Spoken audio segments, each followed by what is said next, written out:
Donc la Turquie, pas un pays en guerre, on va aller en direction de l'Algérie, qui n'est pas un pays en guerre, mais où la liberté de la presse est entravée. On rejoint Zoher Aïtmouhou, bonsoir. Bonsoir. Bonsoir, vous êtes reporter pour le quotidien francophone El Watan. Donc en Algérie, ça se dégrade, hein, côté liberté de la presse. L'un des directeurs d'une chaîne de télévision privée, KBC, l'autre producteur d'une émission satirique et une fonctionnaire du ministère de la Culture sont en prison, en détention provisoire. Hein. Ils auraient contrevenu aux règles de tournage pour 2 émissions de la chaîne. C'est un prétexte ? Bien évidemment, tout ça n'est qu'un subterfuge judiciaire, justement pour mettre ces gens-là en prison. Et à travers eux, il s'agit aussi d'une menace pour toute expression libre et indépendante dans ce pays. Vous savez, cette affaire des directeurs, enfin du staff dirigeant de la télévision KBC, rentre en fait dans une grande affaire qu'on appelle désormais en Algérie l'affaire KBC. En fait, l'affaire KBC, c'est la vente, en fait, l'affaire Al-Khabar, c'est la vente du journal, le groupe Al-Khabar, donc, et le journal donc arabophone, qui est l'un des plus importants du pays et les plus influents, et sa chaîne de télévision KBC, donc à l'homme d'affaires Issad Arabrab, donc il y a de cela quelques mois. En fait, le pouvoir avait attendu beaucoup de temps pour réagir, donc il a laissé faire donc la vente, et puis il a intervenu pour mettre un terme donc à cette vente, parce qu'il voit justement dans cette vente un danger pour son maintien et un danger pour continuer justement à gérer le pays. En fait, l'affaire KBC, donc, et l'emprisonnement des journalistes, etc., rentre dans ce qu'on appelle aujourd'hui en Algérie les préparatifs pour la succession du président Bouteflika. Donc, et vous savez, il y a même des hommes politiques donc, du pouvoir qui ont fini par admettre qu'il s'agit bien évidemment d'une affaire politique. Vous savez, le secrétaire général du FLN, qui est l'appareil, le parti État en Algérie, avait déclaré justement que Issad Rabrab a tout intérêt à mettre un terme à ce rachat du groupe Al-Khabar, et que s'il veut faire de la politique, il n'a qu'à choisir entre faire de la politique, sinon il va perdre son argent s'il continue dans ça. Vous avez écrit un article fort remarqué, hein, le plan pour fermer El Khabar et El Watan, bien avant que ces péripéties judiciaires n'adviennent. Il y a une volonté du pouvoir algérien de faire taire des journaux qui ne lui sont pas soumis. Absolument, mais vous savez, justement, l'affaire KBC, donc tout est lié en fait, tout est lié en Algérie. À chaque échéance électorale, justement, le pouvoir fait tout pour museler la presse, pour ne pas dire fermer carrément cette fois-ci des journaux. Vous savez, au lendemain de l'élection de 2014, lorsque le président Bouteflika a été reconduit pour un 4e mandat, donc au lendemain, le pouvoir a décidé justement de fermer Al-Khabar et Al-Watan. D'abord, fermer les 2 journaux pour leur engagement contre le 4e mandat, fermer les 2 journaux parce que le pouvoir voue en fait une haine viscérale d'abord pour les 2 quotidiens. Il voit dans ces 2 quotidiens justement une source de malaise pour lui. Il voit dans ces 2 quotidiens son rival politique même. Et donc il pense qu'aujourd'hui ces 2 quotidiens peuvent mettre à nu toutes les politiques qui ont été menées pendant les 4 mandats de Bouteflika, et désastreuses, qui ont conduit aujourd'hui à une crise économique qui se profile à l'horizon, pour ne pas dire qu'on est déjà dedans. Donc on parle déjà d'austérité et on parle aussi d'endettement extérieur. Donc 17 années de règne de Bouteflika catastrophique.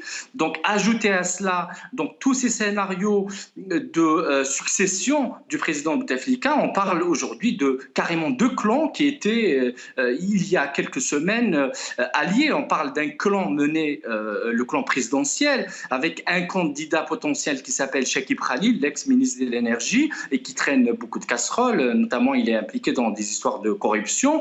Et le 2e rival, qui sont aujourd'hui le vice-ministre de la Défense nationale, à qui on prête justement des ambitions politiques et à qui on prête carrément des ambitions présidentielles. Donc aujourd'hui, les 2 ailes du pouvoir d'Alger se confrontent, donc livrent bataille. Et pour passer, donc justement, que ce soit le candidat mené par le vice-ministre de la Défense nationale ou celui du clan présidentiel, il faudrait absolument fermer les deux journaux qui restent critiques, qui restent qui restent donc allô? Oui, oui, je vous écoute. Merci Zoé, on vous a bien compris. On vous retrouve en fin d'émission pour conclure. Ça vous inspire quoi cette affaire? C'est toujours la même chose, hein, les États autoritaires qui veulent faire taire toute voix discordante, hein. On emprisonne, hein, pour des délits qui devraient pas faire l'objet d'incarcération. Oui, enfin, au-delà des États, ça c'est l'exemple de l'Algérie, donc effectivement, où il y a un pouvoir qui tente de museler une presse qui ne lui plaît pas. Bon, ça c'est pas nouveau non plus. Il y a aussi, ce qui est plus répandu par contre, c'est de savoir à qui appartiennent les médias, et ça c'est valable également en France, et quels intérêts ils peuvent éventuellement servir, même si les choses sont faites parfois de façon un peu plus subtile que... voilà. Donc toute la question de la liberté de la presse, elle est posée dans le rapport de force qui peuvent exister ou dans les relations économiques. Malheureusement, les médias sont aussi des agents économiques. Il y a un business derrière et que on peut pas. Il y a des moments, il y a des choses qui se passent. Hein, je veux dire, ce qui est en train de se passer à Canal+, par exemple, est un exemple. On va parler en deuxième partie d'émission. Mais sur cette affaire algérienne, on n'a pas beaucoup parlé en France, hein, je crois. Yann Bir.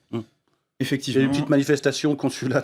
Voilà, il y a eu une manifestation devant l'ambassade d'Algérie en France. Devant l'ambassade d'Algérie, à laquelle RSF a participé. Mais effectivement, on n'en entend pas énormément parler, et pourtant des journalistes français sont également concernés, puisque ces derniers mois, il y a eu des refus de visa pour des journalistes français qui... Lors de la visite de Manuel Valls en Algérie. L'affaire algérienne illustre sans doute aussi les problèmes... qui arrive souvent aux médias lorsque des États sont en proie à des luttes de succession aussi. C'est quelque chose qui est aussi assez courant, qu'on voit également pas mal en Asie centrale actuellement, donc dans les 5 pays en ce temps, qui faisaient partie de l'ex-URSS et dans laquelle des despotes vieillissants, là aussi, sont sur le point de passer... le relais, et derrière, quand les appétits s'aiguisent, souvent, là aussi c'est une situation très délicate qui encourage les autorités à reprendre les choses en main. François Hollenweil, c'est votre avis? Moi je trouve que ça se durcit singulièrement en Algérie à cause du contexte. Moi j'ai le souvenir d'une presse algérienne assez libre et assez insolente, si on la comparait à d'autres presses au Maroc ou en Tunisie, il y a quelques années.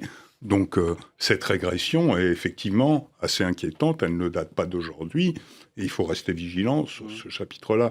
Mais encore une fois, l'Algérie n'est pas le seul pays de la zone où se pose un certain nombre de questions.